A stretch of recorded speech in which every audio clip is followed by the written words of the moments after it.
Thank you for clicking onto Coffee Break with Police Experts for Police Magazine. I'm Doug Wyllie here in St. Louis, Missouri with, once again, my good friend Nick Greco at ILEETA 2023. Nick, we've talked a little bit about a variety of topics. One of them that I want to dive a little more deeply into, we scratched on it a little bit, is the design maintenance element of building a CIT program. Now, it's like building anything. If the foundation is unstable, it's going to topple very quickly. And in order to build a proper CIT program, one that not only addresses the needs of the community, but from a professional's training standpoint, fulfills obligations or objectives for the officers who elect to really go deeply into that piece of the policing puzzle, you have to basically look at it from a very holistic standpoint, right? How would you recommend some of these agencies? Because if you get it wrong, you pretty much have got it wrong forever, right? I mean, you really, or you have to start over. Well, if you get it wrong, all those officers you put through may have wrong information on the street. The program's not approved or something. So, you want to start, if you're just starting from the bare scratch, from bottom. If you have a state agency, most have state agencies that have policies on this. Yeah. So it varies between Illinois, Wisconsin, Minnesota, Missouri.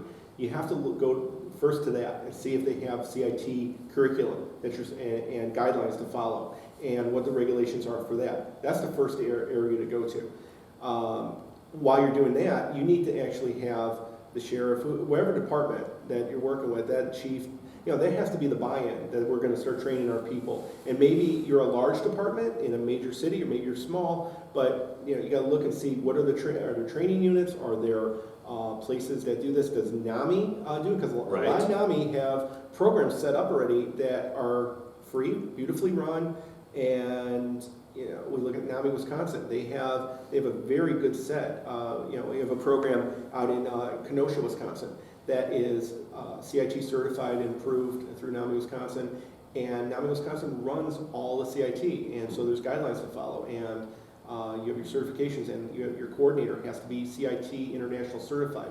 You have to look at all that before you start. You also want to get the community, the judges, the lawyers, the state's attorneys. You want all these people involved because you're looking at a sequential model here. Yeah. A sequential intercept model that has about 6 different points that the police get involved, but later on you have the community that's supposed to be there. So what are the hospitals? What are the resources?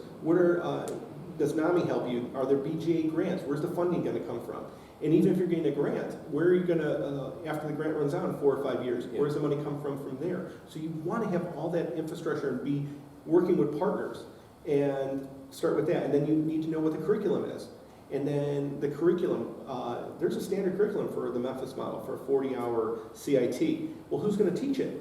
And are these instructors LE friendly? Because some people have tried to get college professors and stuff. Well, that can have, a college professor starts talking to people like they're talking to a student, which doesn't float well with cops. And you have to have somebody that that can articulate, but in a digestible way.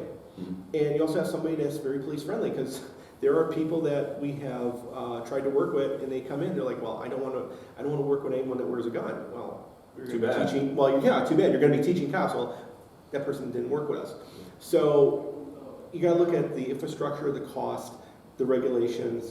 What are the standards that are being, are you under post, or are you under a LESB? What's going to have to happen to make that work? Mm-hmm. So you can't just start it from scratch, from nothing, and make your own program. You have to see, and you don't want to start and reinvent the wheel, because there's a lot of places out there that are doing stuff. Yeah, and I'm reminded of things like the radio industry, where if it worked in Toledo, it's going to work in. It's not necessarily the case in law enforcement, where you have to be very specific about your community. And what comes to mind, and people say the word stakeholders all the time. Oh, yeah. I'm not a big fond lover of that particular. I like investors, because you're making an investment of your time and your resources, and you're investing in essentially the same mission objective, which is to have wellness for your community, right? Is to have police proper response, and the training that goes into that. Right, so you have everyone's kind of a little bit of, you said the buy-in, but you also have a contribution from all of those participants, right? Some sort of an investment of I'm going to give my expertise, I'm going to give my opinion, I'm going to give you some counsel, some advice. And so you take that all into consideration, and you use what you said. There are models to follow. There are templates that are exemplar. But you have to tailor it to your specific community. I mean, New York City is going to be a lot different than, a suburban town. Than Long Island, yeah. Exactly. Different resources, Exactly. You have different resources to work with. You have different communities. You have different, basically, people participating in the program. So how then would you take those basic building blocks, right, and build something unique to your community?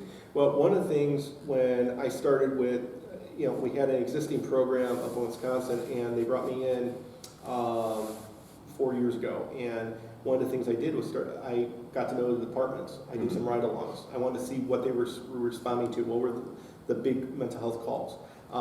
One of the big things was we have no psych hospital within this whole county. So we rely on outpatient services and crisis stabilization.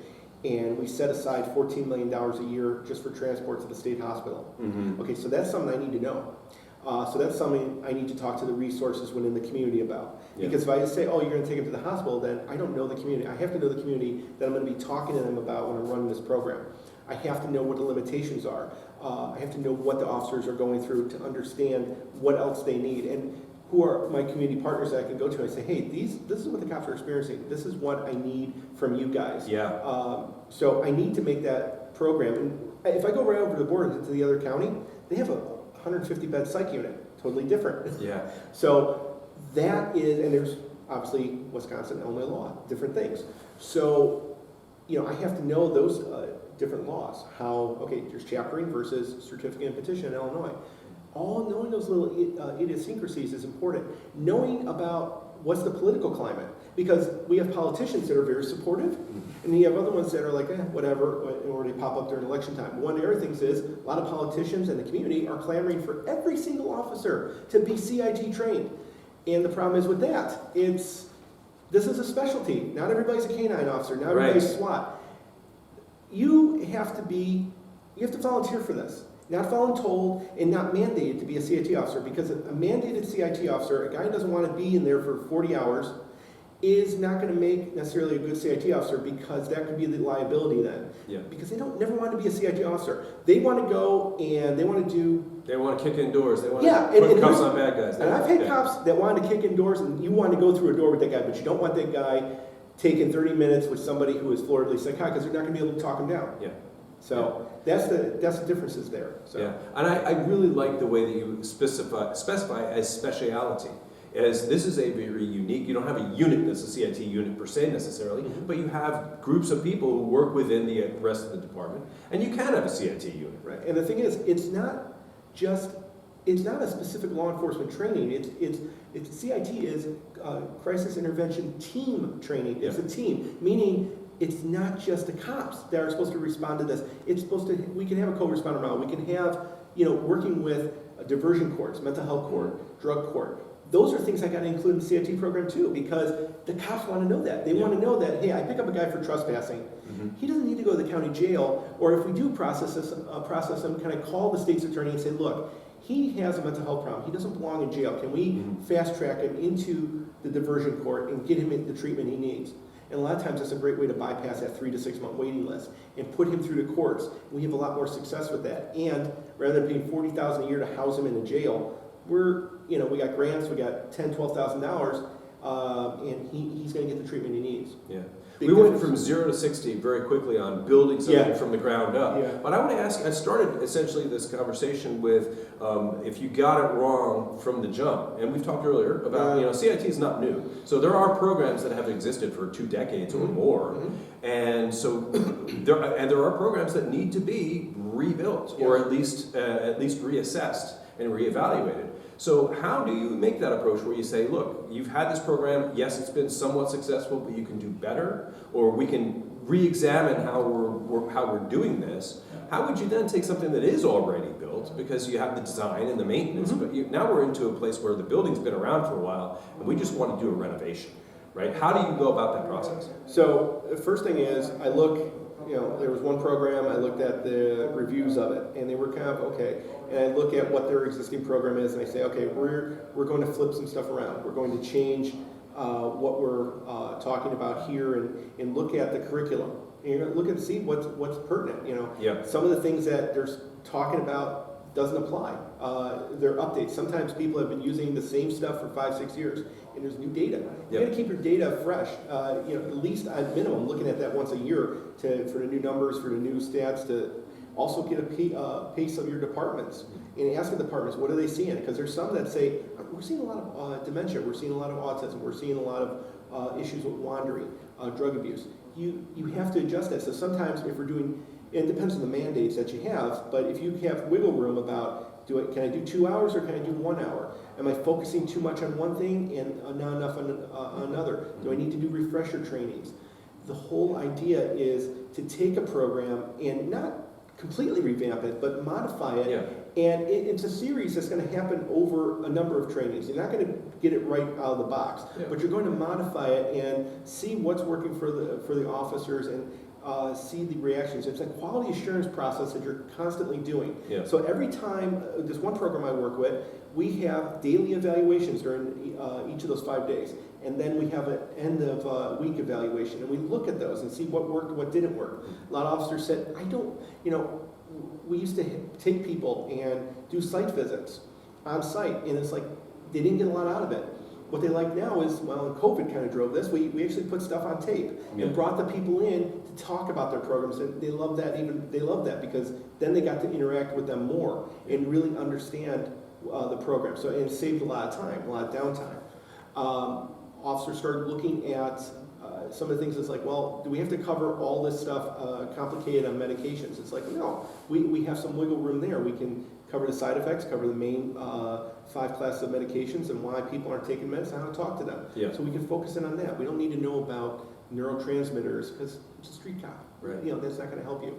So it's little things like that and looking at those nuances, and then also driving home the point of where for departments, I'm going to have a sheet for them to fill out, like 3 questions. Why do you want to be a CIT officer? What is your view of mental health, and how can CIT help you be a better officer? Those 3 questions are going to tell me if that person is going to be a good CIT officer, because I want somebody that's going to be empathic, want the time and distance, but I want somebody that's really going to slow it down and work with somebody, have that empathy, have that ability to look at that individual and know, hey, that mental illness is not their fault. This person that I'm talking to right now could be my mother, my brother, a family member. And how would I want them treated? So I want that empathy coming out on that individual. So you can't look at this from a standpoint of it's set in stone. It's not a one and constant evolution. No. And I talked about a renovation of the building. You're not going to flip this house. What you're going to be doing is constant refinements, constant fine tuning.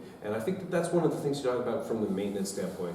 Yes, you have to design it correctly from the jump, but you also have to be continually, like you were saying, always looking at how to make it a little bit better every day. Yeah, just to give you a quick example, I met, we're at ILEETA, I met somebody talking about hard of hearing, people who are deaf. I'm thinking already about how I can incorporate that into an advanced training, because that's a whole other vulnerable population. That when we talk about people who are nonverbal, or people who how is an officer going to communicate? They don't know sign language. How can they communicate with that person? What are some of the things that we can do? Fantastic and fascinating. Nick, thank you again for your time. Come back again in a couple of weeks for more Coffee Break with Police Experts with Police Magazine here in St. Louis, Missouri at ILEETA 2023. I'm Doug Wyllie.